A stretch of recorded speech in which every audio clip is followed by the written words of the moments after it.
was in 7th grade about 65 years ago. Yes, I'm old, thank you. My mom remarried a few years later and he became my second father. Dad 1 and Dad 2.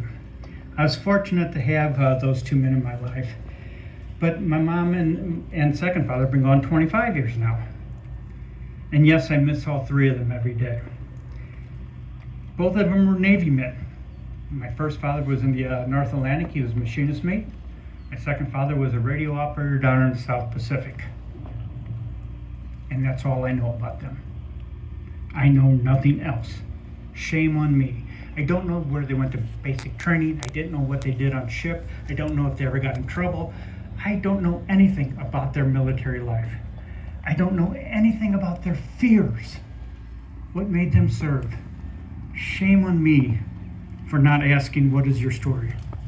But mainly I ask, how many of you have shared your military experience with your family or know the role your family member has played?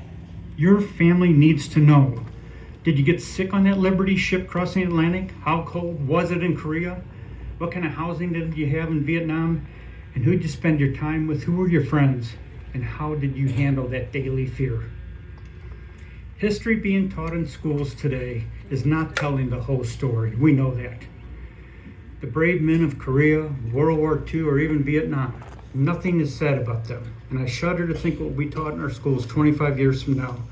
And without preserving that story, your story, will the story of these America's greatest men be forgotten? With this in mind, I challenge you to write out your story so your family for generations to come will understand about the commitment, dedication, and sacrifices you've made. It is estimated that our veterans are dying at the rate of almost 2,000 a day. Let me see if I can put that into perspective. I had the privilege of being at a Medal of Honor dinner at the Reagan Library, 2008, 9, 10, something around in there. And it was hosted by Gary Sinise, a great American, by the way, and we all know that. But I had the honor to meet Medal of Honor recipient Air Force Colonel Bud Day, who's laid to rest up at Pensacola at the Naval Air Station National Cemetery there. It was a night that I'll never forget, meeting Bud and other MOH recipients and watching history as a tall, large man by the name of Tom Selleck escorting a very short, petite, lovely lady by the name of Nancy Reagan to the dais.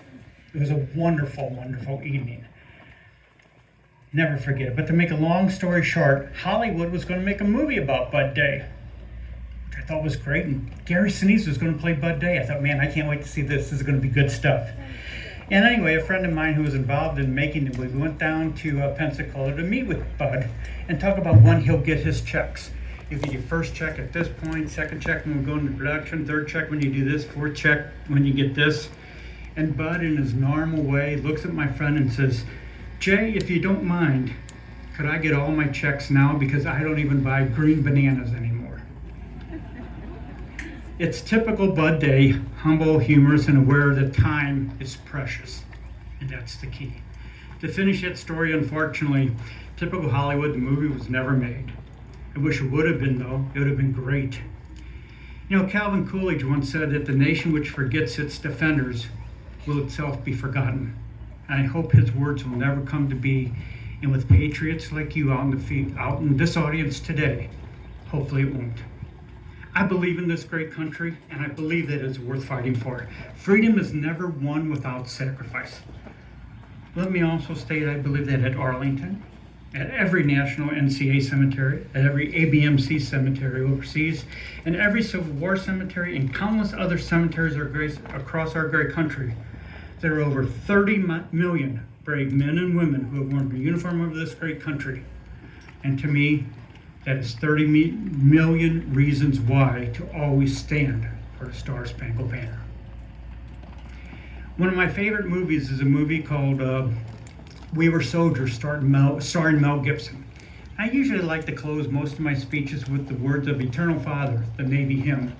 But today we're going to do it a little simple. So just sit back and listen to these words if you would. It was a song sung at the closing of the Mel Gibson movie by the Cadet Glee Club at the United States Military Academy at West Point.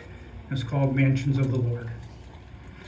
To fallen soldiers, let us sing, where no rockets fly, nor bullets wing.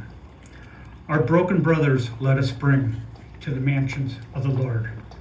No more bleeding, no more fight, no prayers pleading through the night, just divine embrace, eternal light in the mansions of the Lord. Where no mothers cry and no children weep, we shall stand and guard through the angels' sleep, all through the ages, and safely keep the mansions of the Lord. It was indeed an honor to be here with you. Thank you for letting me have this honor to be here with you. God bless America. God bless our veterans. And thank you all very much. Have a good day.